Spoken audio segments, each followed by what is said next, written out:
Welcome to another episode of Minutes with Margaret, and I am Margaret Coates, Superintendent of Owasso Public Schools, and I'm visiting Mrs. Brittni Ray here. She's the reading specialist here at Northeast Elementary, as well as our district lead reading specialist. So she's over and helps lead all of the reading specialists in the district. So we're celebrating Read Across America this week, and because it is Read Across America this week, we thought it would be a great time to reach out to our reading specialist and just learn more about what they do for the district and why, it's pretty obvious, but why reading is so important. So let's start off with just telling us about your role as a reading specialist and really what do reading specialists do on a typical day at an elementary school? So we start the beginning of the year, assessments in end of August, beginning of September.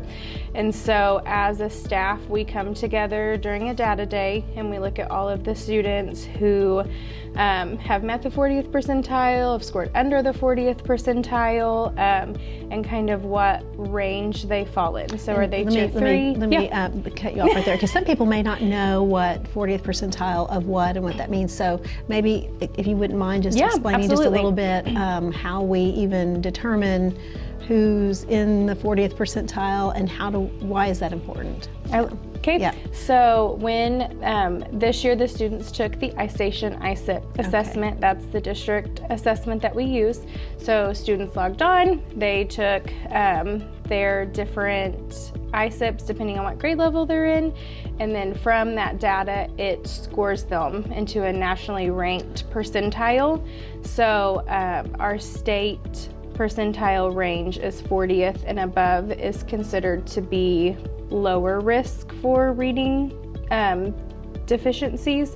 So under 40th percentile are the students we look at to see what types of intervention they may need, how much support they need to be successful, and what we can do to help them reach that 40th percentile and above. Okay, that's awesome. So you know, coming into a school year, you already have that data from the previous year, so you already know where students are based on where they how they left at the end of the year. And then we even also I know we offer summer school programs to help continue that learning and reading practice throughout the summer too. So you guys have a good idea of the students coming back and immediately know what interventions you need to put in place to help those students. Yes, and we just a few years ago we started and we opened up a July summer school for our tier 2 students, and that has been hugely beneficial to our students. That sometimes they'll do that summer slide or they'll regress a little bit because they're not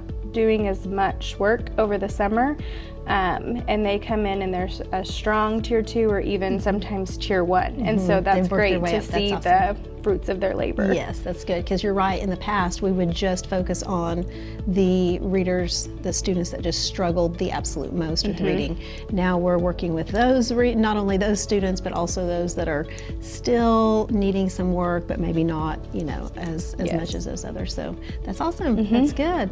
So Read Across America Week is this week. So why is this so important for us to celebrate reading and Reading Across America Week? So Read Across America is a national campaign. The NEA actually started it, and it has started the first week of March, and so it typically starts on Dr. Seuss's birthday, March 2nd. Yes. And they encourage schools, libraries, even like private preschools, things like that. They encourage them to just showcase and spotlight how important it is for students to be reading, not just at school, but at home with their parents. I mean, even as young as an infant, it's so crucial to read to your children. And so we at Owasso, every site makes up their own dress-up days, and it can be as silly and wacky as you want. So what was the dress-up day for today? So today was our ABC parade. Kindergarten started it a couple years ago after they finished all the units in really great reading, and they had learned all of their letters and sounds. They did an ABC parade, but this year we asked if we could steal that idea for Read Across America. So we had our ABC parade. You missed it. I was a judge. I had my little gavel and everything.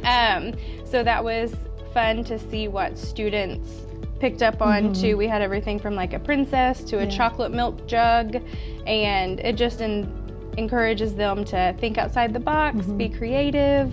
So that was today's. That's awesome. So you talked about reading and parents reading to their children. How often should parents read to their children or encourage their children to read? If they already know how to read, how often should students be reading at home? There's a lot of studies on that, and they say 20 minutes a day. Okay. And the amount of words they're exposed to by like 6 or 7 years old, if they read 20 minutes a day, is like 1.8 million or something. I mean, it's a substantial amount of words. And we even encourage parents of 3rd, 4th, and 5th graders, even secondary parents, pick a book, read it aloud, or listen to an audiobook as a family. It encourages that family time, togetherness, enriches their vocabulary, and it's just fun conversation. So especially when they get older and then they're chapter books and you're like, what just happened? Or you follow a character through a series. Yeah. So it starts as early as even in the womb. But there are also studies on the decline of read alouds in older students and how they miss that read aloud time. They miss like hearing someone read fluently and with expression, and how teachers and parents can kind of put a little extra into each character, and they miss that. Really read alouds have no age limit. No age limit. So what is your favorite part about reading, being a reading specialist? What's your favorite thing? I know it's probably cliche because all the teachers are like, oh, the light bulb moments, but it really is. And when you think of something like an intervention, there are times where I see the same group of kids move from grade level to grade level, and we might be working on the same skill for 2 or 3 or 4 months because we're just having trouble with that mastery. And when they come in and they're like, I remember that's a digraph, or I remember that's a vowel team, I'm like, yes, it is. And so they are making that connection, and then their confidence skyrockets, and they're like, how much longer till I get to leave your class? Yeah, that's awesome. Well, thank you so much for your time today. Appreciate it. We are so grateful for you leading our reading specialists and then all of our reading specialists in the district. It's so important. You guys kind of work behind the scenes, work really, really hard, really hard. I've seen all the data, all the charts, all the things that you guys do. Yeah. So I know how hard you guys work and really appreciate it. We couldn't do what we do, and our students would not get their needs met really without our reading specialists. So appreciate it very much. Thank you. We appreciate the district as well. Well, thank you so much. And that concludes another episode of Minutes with Margaret.